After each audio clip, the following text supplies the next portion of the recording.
Okay guys, we're working on it. It's starting to shine. I don't see any major dents or bruises. Okay. What are we going to talk about? There's a guy on YouTube. He's contacted me about a car, but that's besides the point. He does bond find cars. Okay. Now, if you open up a bond door, if it's even there, bond class, the difference between a bond and a garage is no floor. So if it has a floor, it's not a bond. That's the difference. Okay, so if you open up the door and there's a cement floor, it's not a bond. Doesn't matter if there's chicken shitting on it, it's not a bond. Okay, now here's what I find disturbing, and people follow this and believe it. He'll find a car, of course it's a rare car because he's not going to find, a $20 car. He finds a rare car with some rare combination or rare engine, and he'll tell you the car's 100% original as parked, except for the fact that it's been repainted and someone swapped out the motor. But since it's a rare car, it's 100% original. Now if the car was only worth a couple of grand, it wouldn't be a rare car that's all original. These can't be the only cars that he stumbles on. Okay, so where do you draw the line between all original, which I think is a no-brainer, preserved, repaired, and restored? I mean, think about it.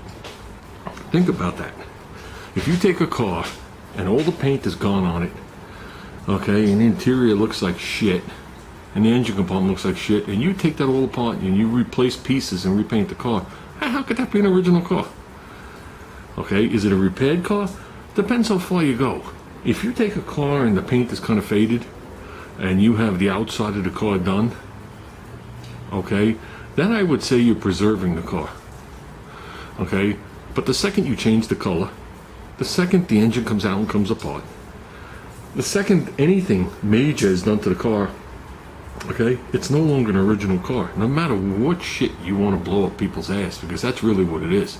They take these cars, oh, it's a Chevelle, it's a 396, 375, oh, it's all original, and you look inside and it's got one seat, the other seat's metal frames, the console's broken in half, it's got the wrong shifter handle on it, you open it up, and it's got the wrong intake manifold, the wrong carburetor, it has headers on it, it's got mags on it. How is that an original car? Repainted and that paint fell off. Okay, now the reason I bring that up is because I got this car. Now, this car is as close to original as I've had, minus the Concorde. The only thing ever done to this car was it was scuffed down and painted. That's it. There's the original interior. There's the original everything on this car. Okay, now I'm not saying this is what the guy's talking about. I wouldn't consider this an original car. This is a preserved car.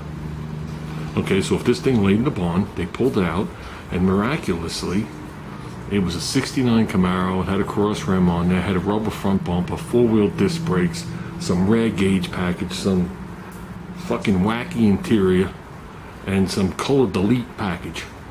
It's still not an original car, no matter what your fantasy brings it to be. Reality is reality. People could disagree with me, okay, but they're just wishing. It's like when you look at a car on eBay to buy, and there's pictures. You know the car don't look like the pictures. They never do. But you're wishing and hoping it does. And you're convincing yourself it does. And you're convincing yourself, okay, wow, this guy wants 10 grand for this car. This is a $15,000 car. If nobody's buying it, it's a $10,000 car. Or less.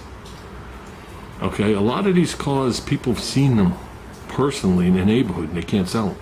Then they wind up on eBay. Or the car has been detailed and flipped. And that's another story in itself. But I find that offensive. I find that offensive. I find that offensive to anybody that does have an original car.